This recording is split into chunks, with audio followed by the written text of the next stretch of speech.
Meanwhile, for obvious reasons, little or nothing is being mentioned in the mainstream media about Nibiru's approach. Understandably, since the grim forecasts are roughly equivalent to the old Hollywood cliché scenario of the damsel tied to the railroad tracks with a freight train approaching at full throttle. The best policy seems to be maintain a distracting facade of everyday normality for as long as possible. Ours is a fragile social order at best, and we're the rank and file of the population to realize that Western civilization has no future. Who would pay their taxes, or their credit cards, or bother to go to work, or obey the laws? The population would likely collapse into panic and anarchy. So while there is no overt discussion of our dark fate in the press, there are covert signs that suggest the powers that be are clearly aware of the elephant in the room and are ramping up what means are available to cling to some measure of order and survival. For instance, one wonders if the recent pact between American and Russian space scientists to advance a cooperative Star Wars defense shield in orbit around Earth is not so much to protect against nuclear missile aggression, but against incoming space debris from Nibiru.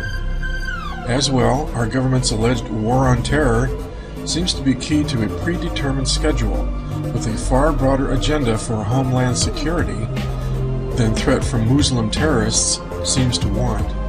Is an infrastructure for rapid deployment of martial law being assembled to prepare for inevitable social collapse caused by massive disruption of food and power distribution.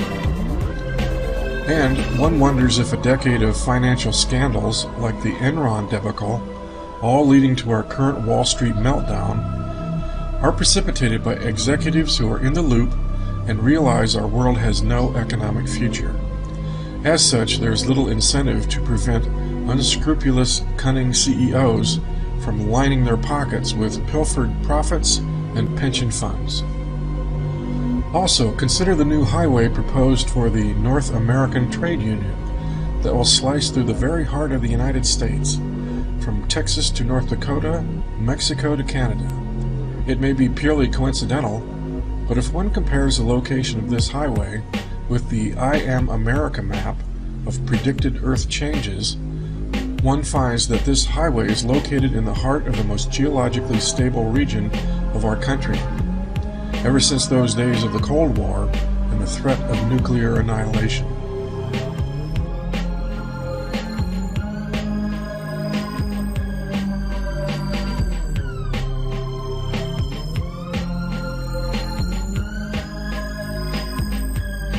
As the 21st century unfolds, it may soon reveal that ancient cultures were not the foolishly unsophisticated people modern historians would have us believe.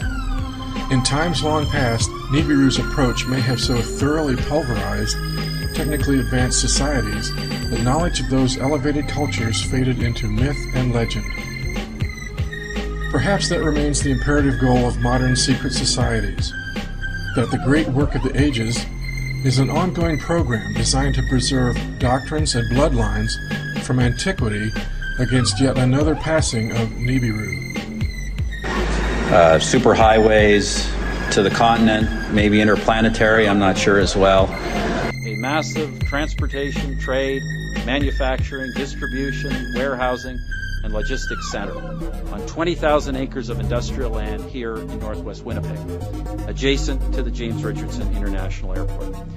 Under our Building Canada plan, which is the largest national infrastructure renewal effort in half a century, our government is partnering with the province and CentrePort Canada to build CentrePort Canada Way. This 4-lane divided high-speed transportation corridor will enable the safer and more efficient movement of goods between northwest Winnipeg's major intermodal and distribution facilities.